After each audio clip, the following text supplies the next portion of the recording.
Hi there guys, Alex here from Elite Football Conditioning again, and in this video today I'm going to take you through a nice little recovery routine that you can do in the gym for the day after a game where you might be a little bit sore, you might be a little bit stiff, a little bit achy.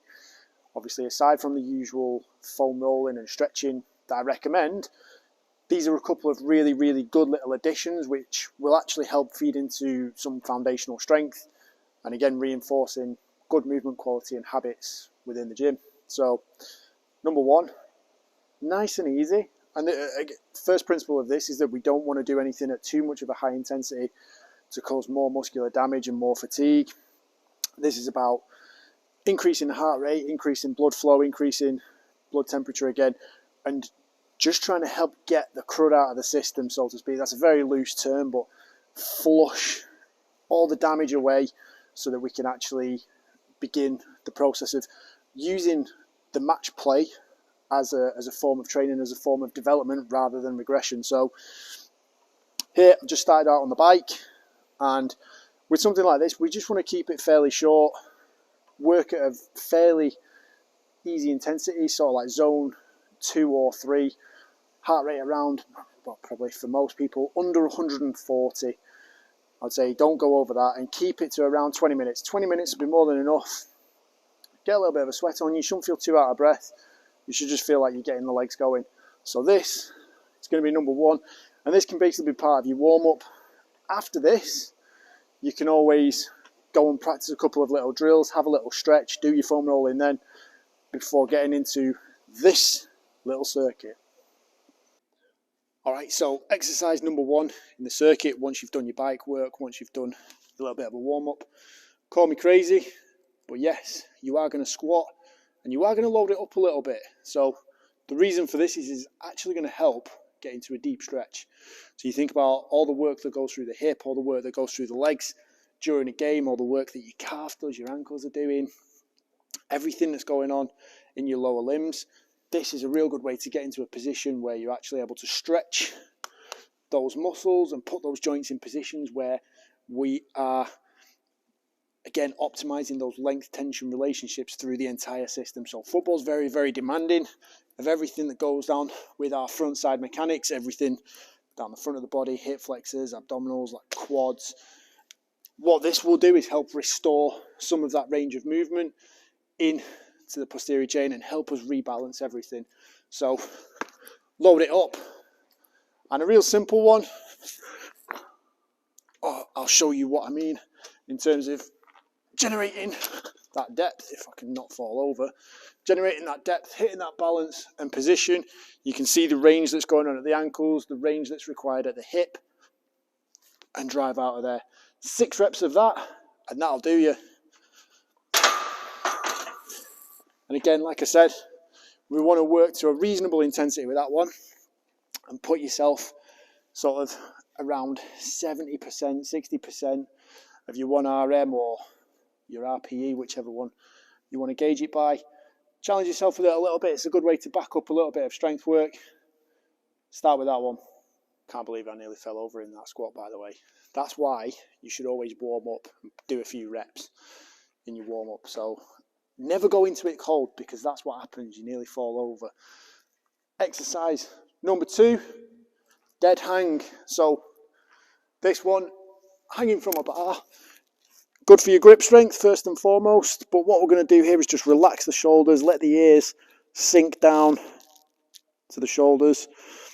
Really good exercise to help decompress the spine, decompress the shoulder joint, and make sure you've got good healthy shoulders.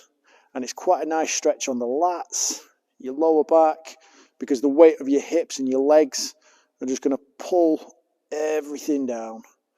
So you're just going to hang there 30 to 60 seconds based on what your grip strength allows you to do and what feels fairly comfortable. Just hold it. That is exercise number 2 in your little recovery circuit. Alright, now exercise number 3. This one's a little beauty.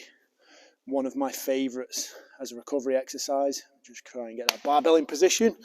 This one is called the Jefferson curl. So this is perfect for helping stretch out those hamstrings, and again, stretch out that posterior chain. All the way from sort of like the back of the head, down the neck, through your upper back, into your lower back, across the hips and right down towards the very bottom. What we need for this is just a lightweight. So an empty barbell will do. You're going to stand up tall with it, feet at hip width apart.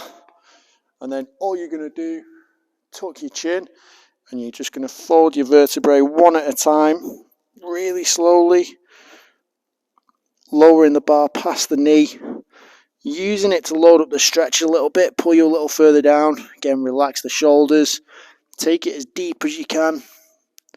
You can pause at the bottom, and then you're going to very, very slowly reverse that process and come all the way back up.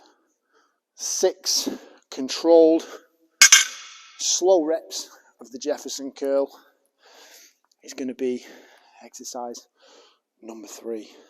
Let's go, number 4. Right, let me get you set up somewhere else.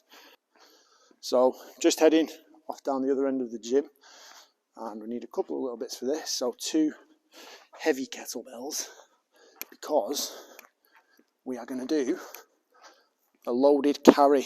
Now, again, the reason for this is going to add to that shoulder decompression and give us a little bit of a stretch there. And again, when we talk about restoring optimal length tension relationships, a heavy carry is a very easy way to do that, because quite a lot of people end up having like lopsided shoulders, or something is off with the balance of the hips or even their head. And if that's off, then your sprinting mechanics are going to be wrong, and you cannot cheat a heavy carry.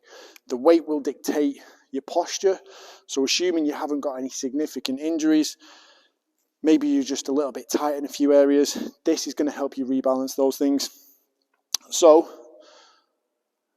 2 heavyweight kettlebells, and then this is literally going to be, hold on to them, 90 seconds, take them across the gym, take them for a walk.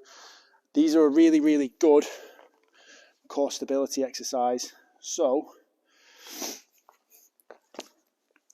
pick them up, take them for a wander, stay upright, keep your head up, eyes forwards. That's going to help maintain that neutral posture. And basically, well, I'm currently hoping that I haven't gone out of shot of the video.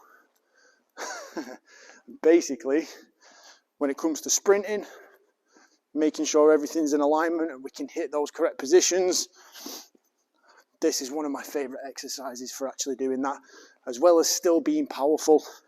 So heavy carry, again, doesn't take loads out of you. It's not a massively demanding exercise. It's essentially just walking around with a bit of weight. So none of those exercises there, the 6 reps of back squats, the dead hang for 30 to 60 seconds, the Jefferson curls, 6 of those. Again, no real weight, not lots of reps. And then the heavy carry, none of those are particularly fatiguing. None of them are applying eccentric contractions to the muscles in a significant way that's going to cause a large amount of soreness. So we're not smashing ourselves in the gym. We're training smart. And the purpose of doing this is making sure that you can actually recover and you can train properly the day after. So you've got match day Saturday, recovery day Sunday. That's what this session would be. This would be your little recovery session. Get in the gym. It's a bit of a stretch, and you're getting a little bit of strength work as well as training your core stabilization system. So get to work on those. Add them into your program if you're not already doing it. If it's the first time you've done it and you feel a million times better, let me know. Love to hear from you about that. If it's the first time you've done it and you feel like rubbish afterwards, I'll be very, very surprised. But again, if you are one of those people, then feel free to tell me I'm wrong. I can guarantee you will benefit from it and you'll feel fresher for doing it. So crack on. Take no days off. Get to it.